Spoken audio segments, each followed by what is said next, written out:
आज 7 जानेवारी 2025 आपण मार्केटमध्ये झालेल्या घडामोडी पाहू. आज निफ्टीमध्ये आपल्याला बढ़त दिसत आहे. काल आपण म्हटल्याप्रमाणे थोडंसं पॅनिक सेलिंग होतं. मार्केट परत रिकवर झालेलं आहे. याचा अर्थ असा नाही की पॉझिटिव्ह ट्रेंड आहे. बरीचशीच कारणं असू शकतात.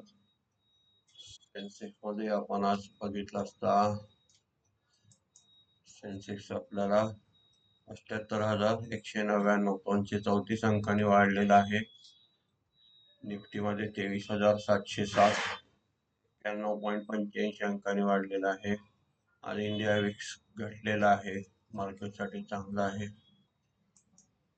बाकी आपण बघता फॉरेन मार्केटमध्ये आज ओपन झालेल्यामध्ये डाउ जोन्स प्लसमध्ये आहे. S&P नॅसडॅक हे सुद्धा प्लसमध्ये आहे. युरोपियन मार्केट प्लसमध्ये दिसत आहेत. काही न्यूट्रल आहेत. जर्मनी प्लस आहे.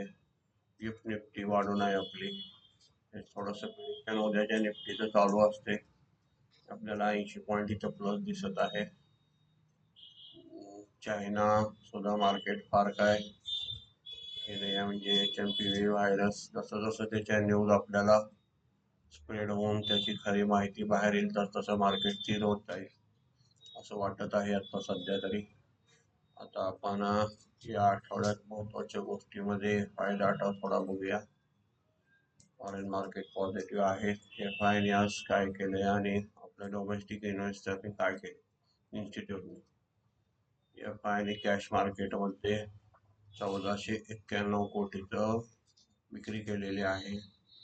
ती नेट विक्री आहे.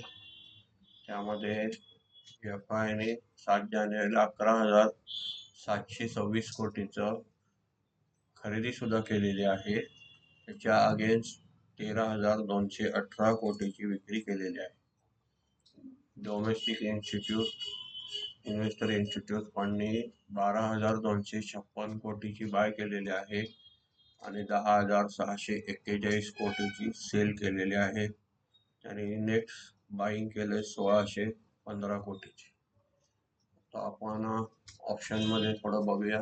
इंडेक्स फ्युचर ऑप्शनमध्ये फ्युचरमध्ये दिसत आहे आपल्याला निफ्टीमध्ये FI ने 368 कोटीची विक्री केलेली आहे. निफ्टी फ्युचरमध्ये निफ्टी बँक फ्युचरमध्ये प्लस केलेला आहे. आज निफ्टी बँक प्लस होतं आपलं. आता ह्या संमिश्र जे दिसत आहे निफ्टी इंडेक्स फ्युचरमध्ये ह्याच्यात आपण पाहिलं असता हे मायनस दिसते आणि निफ्टी तर वाढलेला आहे. ह्याच्यात आपण थोडंसं एक असं बघू शकतो इथे निफ्टी फ्युचर असतात. त्यातले दोन्हीमध्ये साधारण आपण हा जानेवारी बघतो 2025, हा फेब्रुवारी 2025 आणि मार्च 2025 तीन महिन्याचे फ्युचर चालू असतात. एक बंद झालं की पुढचा मार्चच्या पुढचा एप्रिल ओपन होत असतो. त्याची एक्सपायरी झाली. त्यामुळे याच्यातलं काय विकले आणि काय हे केले त्याच्यामुळे आपल्याला दिसताना नेट फिगर असल्यामुळं इथं फ्युचर इंडेक्स 368 कोटी मायनस दिसत आहे. त्याचा अर्थ टोटल सगळं विकलं असतं तर निफ्टी नाही वाढली असती.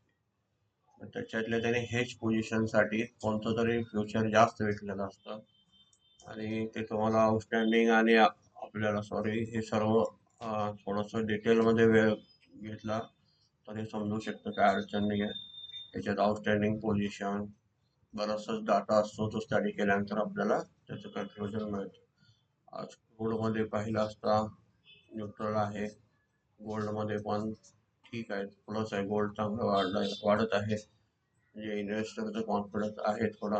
US डॉलर न्यूट्रल आहे, फारसं प्लस नाही आहे.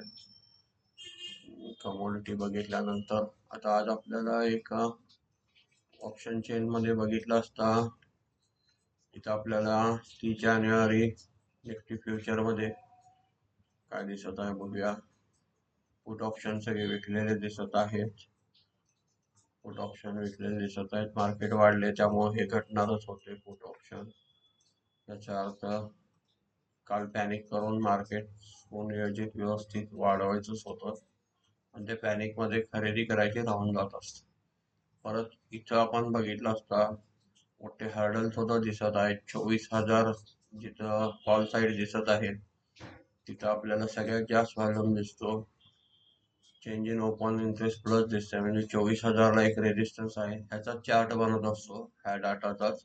आपण चार्ट मध्ये जे बघत असतो स्पाइक मोठे मोठे दिसतात. तिथं 23,800ला एक दिसतात आम्हाला.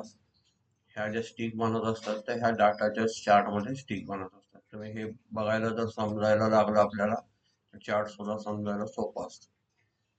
त्या पोझिशन कुठं कुठं जास्त सेलिंग आहे ते थोडक्यात आपण असं म्हणू की निफ्टी वाढत चालली तर 24,000 इथं रेजिस्टन्स असतो. म्हणजे 24,000च्या पुढचं तुर्तास ते जिथे पकडत नाही, नंतर पुढं पुढं पोझिशन कसं चेंज होत जाईल तसं होत असतं. आता येणाऱ्या एक्सपायरीला 9 तारखेला आपण पाहिलं असता आउट ऑफ मनी सगळे हळूहळू त्याचं प्रीमियम संपून न्यूट्रल होत आहे. आणि ऑप्शन चेन मध्ये आपण आता ऍट द मनीवर थोडंसं फोकस करून एक्सपायरीच्या वेळेला काम करणं फार धोक्याचं असतं. त्यामुळे आपल्याला थोडंसं म्हणण्यापेक्षा काळजीपूर्वकच केलं पाहिजे. प्रत्येक गोष्टीची माहिती पूर्ण घेतली पाहिजे. दुसरं आता ह्या आठवड्यात 8 आणि 9 तारखेला, उद्या 8 तारीख बुधवार 9ला एक्सपायरी येत आहे. या आठवड्यात महत्वाचे डाटा रिलीज होत असतात. ते आपल्याला बघायसाठी इकॉनॉमिक कॅलेंडर नावाचं एक इथं तुम्हाला बऱ्याच वेबसाईटवर असतं, सगळीकडे असतं, मनी कंट्रोल मध्ये असतं. इथं माझ्या समोर एक वेबसाईट आहे, तिथं मी बघत आहे. तर आता चालू हे 7 तारखेचं दिसत आहे आजचं. मार्केटला पॉझिटिव्ह निगेटिव्ह दोन्ही न्यूज असतात. कशाचा परिणाम कशावर होतो हे डेप्थ मध्ये जाऊन आपल्याला थोडंसं वाचन करावं लागतं. आता हे आज जे रिलीज झालेले डाटा आहे त्याच्यामध्ये आपल्याला 7 तारीख मध्ये दिसत आहे तर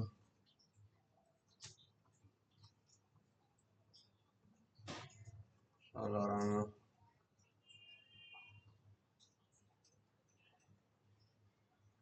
7 तारीख मध्ये आपल्याला आज जे जे मुख्य मेजर इंडायसेस आहेत त्याचे बघायचे असतात. साधारण आपल्याला आज 7 तारीख मध्ये महत्वाचा 9 तारखेचा जो डाटा आहे तो जॉब क्लेमचा डाटा आपल्याला बघायचा. Jobless claim data, initial jobless claim data. तर साधारण मला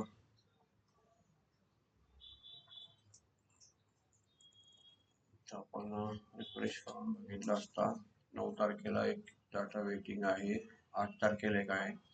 आजचा जीडीपीचा डाटा रिलीज झालेला आहे, थोडासा निगेटिव्ह आहे. 8.2 लास्ट होता प्रिव्हियस इंडियाचा. तो डाटा आपण इथं बघण्याचा प्रयत्न करू. 6 साधारण आलेला आहे, थोडासा निगेटिव्ह आहे, इतका काही खास नाही आहे जीडीपी ग्रोथचा. आणि डे वाईज आपण इथं बघूया एक सेकंद. डे वाईज मध्ये अर्निंग कॅलेंडर टुमॉरो टुडे दिस वीक मध्ये जाऊ आपण. दिस वीक मध्ये गेल्यानंतर संडे 5 पासून दिसत आहे आपल्याला. हा 7 तारखेचा बघायचा आपल्याला. आजचा 7 जानेवारी इथं दिसत आहे.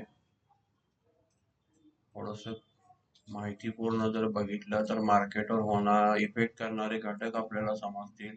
मार्केटवर कशाचा इम्पॅक्ट होत असतो, मार्केट वर का जात असते, कमी का होत असते, त्याच्यामुळे आपण केलेली इन्व्हेस्टमेंट चुकीची आहे का बरोबर आहे का याचं आपल्याला बरंचसं ह्याच्यातून माहीत होतं.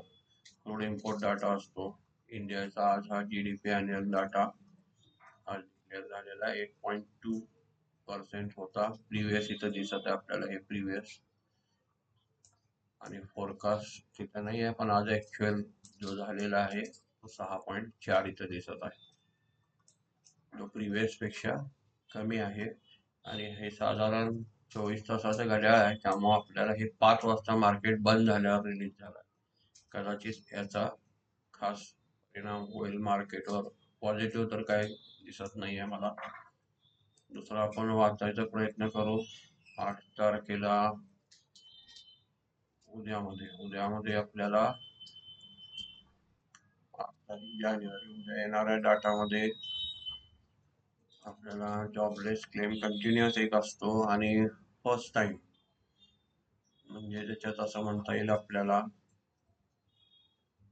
पूर्वी आपल्या इकडं एम्प्लॉयमेंट कार्ड वगैरे प्रकार होता की जिथं काय केलं जातंय बाहेरच्या देशात म्हणण्यापेक्षा अमेरिकेचा जो डाटा आहे तिथं आपल्याला दिसत आहे 2,11,000 हा प्रिव्हियस होता. लास्ट आलेला होता तो आपण थोडासा पॉझिटिव्ह होता. हा कमी आला ह्याचा अर्थ इनिशियल जॉबलेस क्लेम कमी आहे, कारण यांना त्यांना इन्शुरन्स किंवा पेड करावं लागतं, त्याचा परिणाम डायरेक्ट डॉलरवर होत असतो. त्यामुळं हा डाटा पॉझिटिव्ह येणं याचा अर्थ पॉझिटिव्ह याचा अर्थ ह्याच्यापेक्षा न वाढता कमी होणं, जॉबलेस लोक कमी असणं हे देशासाठी फायद्याचं असतं. पण हे फार काळजीपूर्वक हे चेक करतात ह्याची इकॉनॉमी कशी एक स्टर्डी होते त्याचं उदाहरण आहे हे आपल्याला दिसत असेल. डिसेंबर 24 पासून आपल्याला हे दर महिन्यातून 2 वेळा दिसत आहे. जानेवारीमध्ये आपल्याला 2 तारीख, 8 तारीख, 9 तारीख आणि 16 तारीख. आता हे अवेटिंग डाटा कंटिन्यू आहेत नवीन वर्ष. आता हे जेव्हा जेव्हा डाटा येतात तेव्हा इथं प्रिव्हियस असतं, इथं फोरकास्ट म्हणजे त्याचं थोडंसं वर्तवलं जातं भविष्य, अंदाजे काढलं जातं आणि ऍक्च्युअल जेव्हा डिक्लेअर होतो तेव्हा आपल्या लक्षात येतं की हा डाटा पॉझिटिव्ह आहे निगेटिव्ह आहे. मग ह्या डाटाकडे पण आपण बघत राहणं महत्वाचं असतं आणि त्याचा मग आपण मार्केटमध्ये अचानक का वाढलं का घटलं, मार्केट चालू असताना कारण समजत नाही, पण किती कारणं आहेत त्यापैकी मी थोडीफार तुम्हाला सांगू शकतो छोट्याशा व्हिडिओमध्ये, पण असंख्य कारणापैकी ते एक असू शकतं. आज ही एक आपल्याला नवीन माहिती मिळाली. ग्लोबल कॅलेंडर हे बघत राहावं लागतं. दुसरं आपलं मार्केटमध्ये ऑप्शन चेन आपण बघितले, FI डाटा बघितला, इकॉनॉमिक कॅलेंडर आज आपण नवीन बघत आहे. आता येणाऱ्या व्हिडिओमध्ये आपण थोडंसं आपले स्टॉक कसे बघणे, शेअर स्वतःचे कसे बघणे याच्यामध्ये आता आपण व्हिडिओ बनवू. सोपन डाऊन जोन्स निगेटिव्ह मध्ये गेलेला आहे. आता वेगवेगळ्या न्यूज सलग आपल्या ह्या चालू असतील त्याच्यामुळं आपला हे सुद्धा गिफ्ट निफ्टी 80 दाखवत होती, 42 आहे 33.